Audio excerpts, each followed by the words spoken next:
হাজরিন, এবার আসুন আমি আপনাদেরকে বলি, আল্লাহর নবীজি সাল্লাল্লাহু আলাইহি ওয়াসাল্লাম, আল্লাহ পাক রব্বুল আলামিন বলেন, ওয়ালাকাদ বাআসনা ফি কুল্লি উম্মাতিন রাসূলা আন ইবুদুল্লাহ, তোমরা আল্লাহর ইবাদত করো, ওয়াজতানিবুত তাগুত, এবং তাগুত থেকে বিরত থাকো।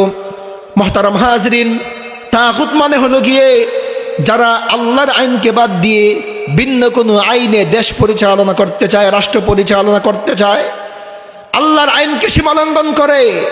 ফেরাউন ছিল তাগুত, নমরুদ ছিল তাগুত। ওরা আল্লাহকে বিশ্বাস করতো না, আল্লাহকে মানত না। ওরা ওদের নিজেদের আইন প্রণয়ন দ্বারা, নিজেদের আইন দ্বারা ওরা দেশ পরিচালনা করত, নিজেদের বানানো আইন দ্বারা ওরা রাষ্ট্র পরিচালনা করত।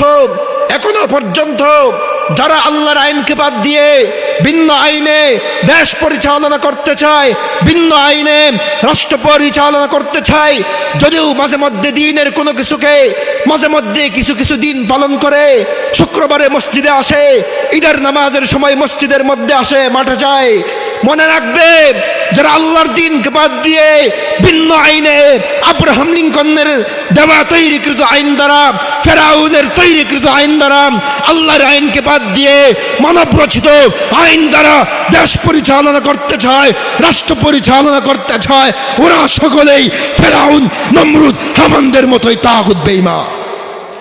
মুহতারাম হাজরিন, এদের মুখোশ উন্মোচন করতে হবে। এদের মুখোশ উন্মোচন করে জনগণের সামনে প্রকাশ করে দিতে হবে।